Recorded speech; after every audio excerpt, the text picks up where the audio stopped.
Something coming faster than any of us can imagine and will change our lives in the most dramatic ways is AI. And while AI used to sound freaky to me and just something that was going to take over my world, it really would have revolutionized my practice had I stuck around.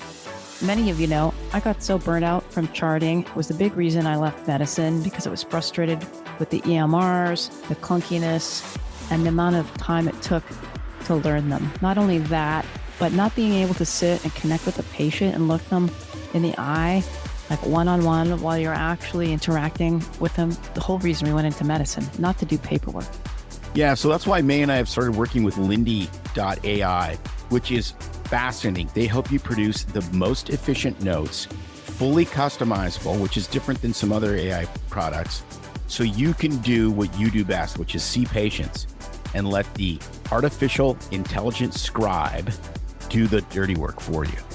Yeah, not only do you get the perfect patient notes the way you want, written in any format, for whatever specialty you're in, and maybe you're in ophthalmology or vet medicine. It will also create the note, scribe and send the patient follow-up instructions, referral letters, consultation notes. It's amazing. Lindy is offering our listeners a 7-day trial to experience the difference of their AI medical scribe. Go sign up at lindy.ai/BS free to get started. That is Lindy, LINDY.ai/BS free.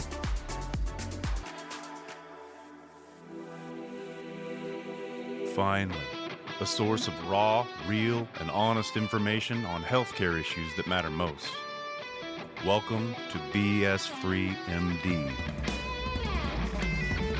From the latest medical information to how to stay sane as a doctor or a patient, no subject is taboo, no BS is allowed. Now, let's welcome your hosts, Doctors May and Tim Hindmarsh. Okay, back again for another truth bomb. Well, Tim has brought up a topic today when we were having a discussion poolside where he wanted to talk about tribalism, but it melded into a discussion on tattoos and how people pick their tribe and put it all over their body in ink to declare their tribe in their tattoo. And I said, what a wonderful topic. We should discuss tattoos. And here we are, bringing a lighter side, almost a Docktails without cocktails, to talk in this truth bomb about the meaning and maybe too many deep thoughts on tattoos. And we're not going to talk about if they're dangerous, if the ink is going to harm you or inflame up your autoimmune disease. We did that in an episode where we talked about the studies on that. Tune back on those. I'm going to let Tim take it away and share how this conversation got started about tribalism and tattoos. So I find it really interesting that, you know, people are in a certain tribe, and I think of a few examples of people, and then they get let down, by their religion or, obviously in medicine for us, that has been a major letdown as far as, you uncover pharma corruption and insurance corruption and all these things. And then you realize that, a lot of what you were trained to do is kind of not helpful. A lot of it's harmful, et cetera, et cetera. And then you switch tribes, right? And then you switch tribes to, the whatever natural path tribe, which actually I think a lot of naturopaths are really super rational, almost more rational than most allopathic doctors. But that's besides the point. And then if anything isn't natural, it can't be good. And you go like, well, no, like two things can be correct at the same time, right? Like you can have really good chemotherapy for lymphoma, and you can have really good supplements for other problems and, diet changes and all the stuff we've talked about on the show forever. But it's fascinating to me that people get all pissed off at their tribe. They leave, then they go to the new tribe, and they're actually more angry than they were the first time because now they're still super pissed off at the guys that they left, but they're trying to assimilate into this new way of thinking, which is super frustrating.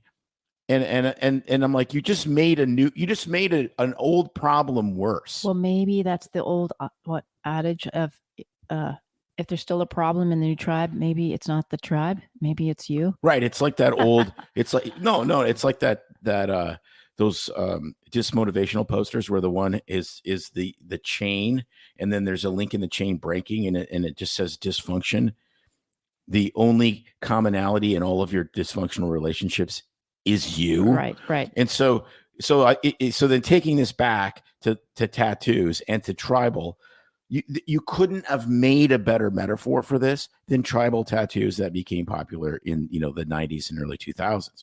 So people are literally getting entire arm sleeves of tribal stuff that they have really no idea what it means because it looks cool on Dwayne Johnson. Well, yeah, but The Rock can have Polynesian tribal tattoos because he's Polynesian. He's actually in that tribe. So in 1995, you get a tribal sleeve of God knows what, and you're Sven Eriksson from Iceland, and then it starts to fade and whatever, and and then you just have turned your entire, now it's not cool. Like all the cool kids are getting tribal tattoos, and now it's not cool. Now you're extra not cool. You have turned your entire arm into a douchebag. Is that, I was going to say, is that what Pamela Anderson has on her arm? But I think it's barbed wire. Well, yeah. No, but the barbed wire for her actually makes sense because she was in a movie called Barbed Wire. I know. That's why she got it. But so when she did it was cool. When the 19 gazillion women from trailer parks got it, it got really uncool really fast. So maybe Sven Anderson researched the tribal tattoo and the meaning behind it. And maybe, I don't know, maybe his family doesn't just have a wear kilts and have I guess they don't wear kilts in Iceland. Doesn't have I was going to say tartan. Sorry, I thought you said Scotland. But maybe there's some meaning behind it. So what about the people that have Chinese writing or the that means something, right? And they're not Chinese, but they like the Chinese symbols. Is that tribal? No. So here's my problem. Because that was in vogue for a while. Or are you going to rat on the tramp stamp? Yeah. On every woman's lower. Well, if you have a waistline. tramp stamp that says juicy, yes, I will. So, but that's the problem, right? Because I never understood this. I have lots of tattoos. I need to finish a half sleeve. And which ones of yours are tribal? The Harley shit is pretty tribal. There's no question about that. But at the same time, every single thing I have tattooed is deeply personal, and that's why it's there.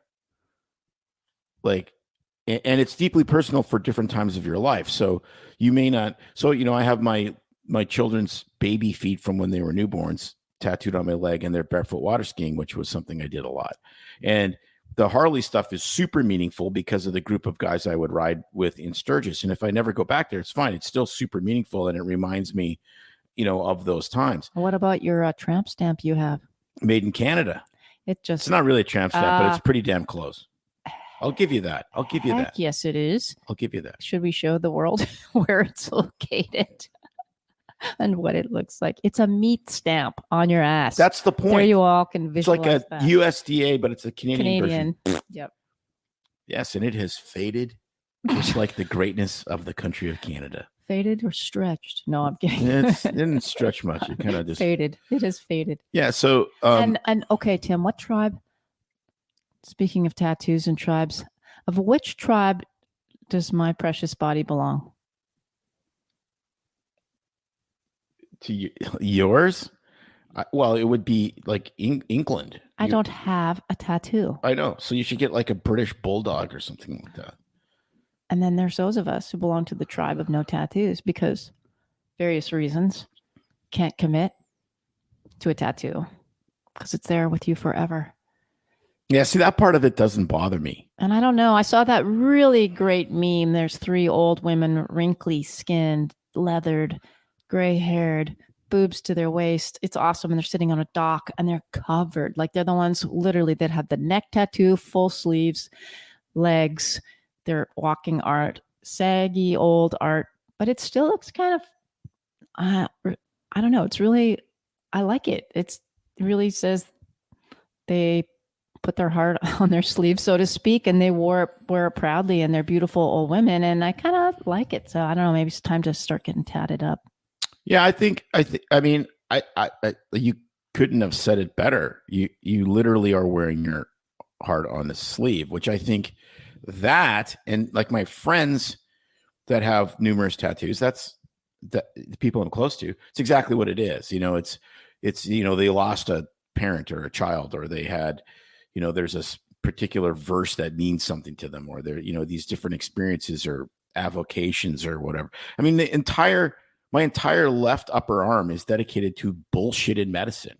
That started way before the podcast and way before COVID and all of this other stuff, because I was immersed in the administrative roles that I had. I was like, man, we're doing a lot of really jacked up stuff. So I don't know, bring this full circle. How does one pick their tattoos to represent a lifelong tribe that is safe, reliable, and represents them without being disappointed that they have their ex's name stuck on their body? I mean, there are lasers, I guess, but I mean, really, is it all about be careful what you tattoo, or is this be careful what tribe you ascribe to, or maybe it's look inside yourself for a tattoo? Well, and I think, no, first of all, if you just get really drunk first, and then you'll make a great decision.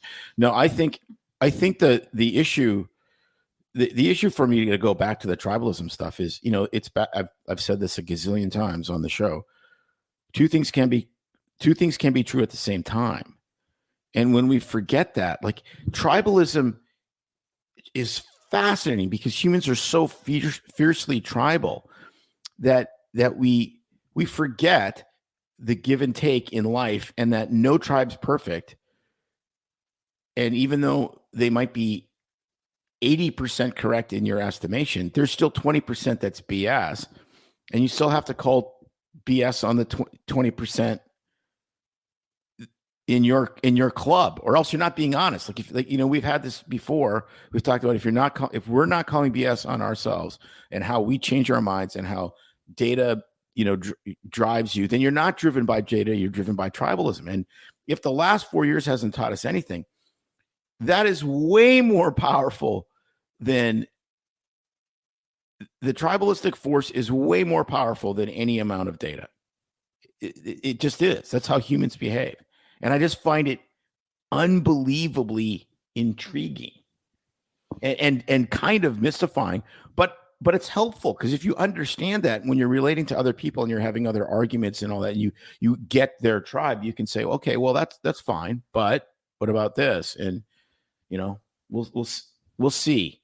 Well, dropping a little hint, coming up in the podcast soon will be an interview that's supposed to happen soon, where we tiptoe back into or across party lines into another tribe and have a discussion on some things that we don't really believe anymore. And I'm referring to some of the events of the last 4 years. So we're going to be open-minded and bring this guest on to share their side, to let them be heard, to challenge them and see what happens. And I think it's part of growing and staying true and honest and not being caught up in our new tribe. So don't forget to check yourself, check your tribe every now and then, do a self-check. And for the love of God, do not get a tribal tattoo. Or flames across your chest. Hot Wheels with flames across your chest. That one's for you, little man. All right. Till next week. Bombs away. It's no secret that medicine is a bit uptight. That's why Tim and I created BS Free MD, to mix things up a little and have fun in the process. Besides, we are having these exact same discussions all the time, so we thought we might as well invite everyone to the party. If you really like us, you can get plenty more and maybe see one of Tim's cool tattoos on our Instagram or Facebook pages at BS Free MD. See you next time.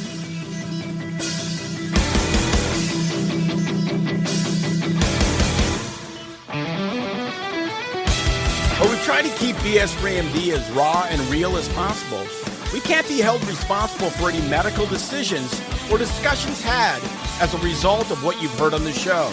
We know, bummer. But the truth is, we really do care about your questions.